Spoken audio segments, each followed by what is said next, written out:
All right. Interesting. Well, to be determined. We'll wait and see. The playoffs beginning in about, a week from now, when we're a week and a half from us recording this podcast. I want to talk about some of the young stars, guys, that have been really electrifying and fun to see. We saw Cole Caufield, scored his first career goal Saturday night in overtime against the Sens. Spencer Knight, 3-0 in 3 appearances this season. How much of a spark can players like that, with Caufield, you're talking about a kid who's coming out of college, wins the Hobey Baker, transitions in, playing in the NHL. There's got to be, we've seen it before with like Cale Makar and some of these young stars. How much can they really spark their team and maybe get them to a different level heading into this crucial time in the season?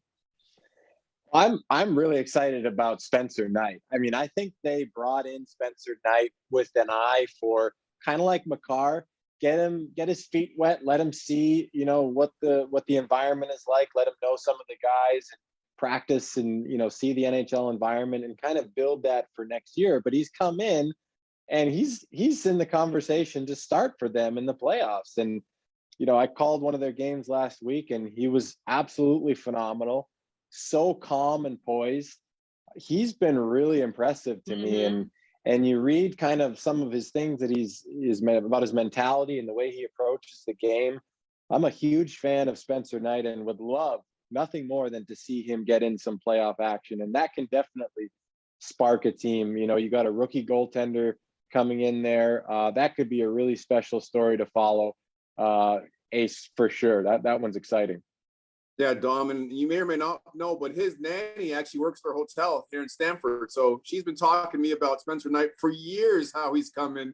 And she speaks and she has lights up talking about the family and Spencer over the last 18 years. So when I hear that about a player and how they treat people around them, like the nanny's not in the spotlight. It's not yourself, Katie. It's not you, Dom. It's not me. So Spencer Knight doesn't put on a show around his nanny. When I hear that about the player and the family, I want to root for him to do well. And watching him play in the World Juniors this past Christmas time, he started off really slow. That first game was awful for him. A lot of pressure for Team USA, but then he started to build, and then he was unbelievable. You could say, along with Trevor Zegras, they're the 2 top players for Team USA. So that gave me some insight on how tough this kid was mentally. And then now to walk into a team like Florida that has high expectations. I mean, I'd rather walk into Florida this year than last year. Now Coach Q has them playing better defensively.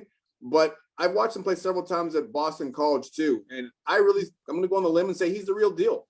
And we've seen young goalies like Carter Hart come to the league and then struggle their second or third years. But there's nothing that I've seen that's shown any red flags when it comes to the way he plays, the way he prepares, and expectations are where they should be. He's going to be a bona fide National Hockey League star.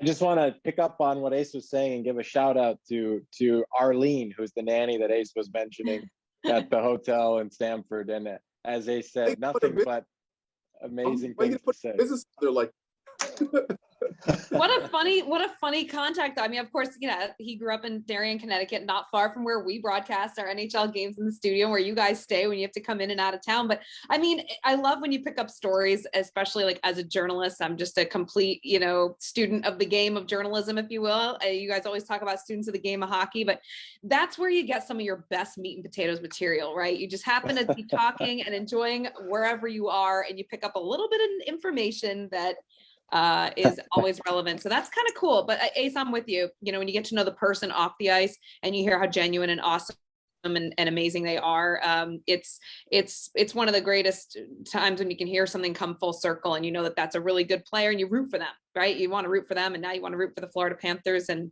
he found himself in a great situation down there. Florida, one of the best teams in the league, and they've been fun to watch.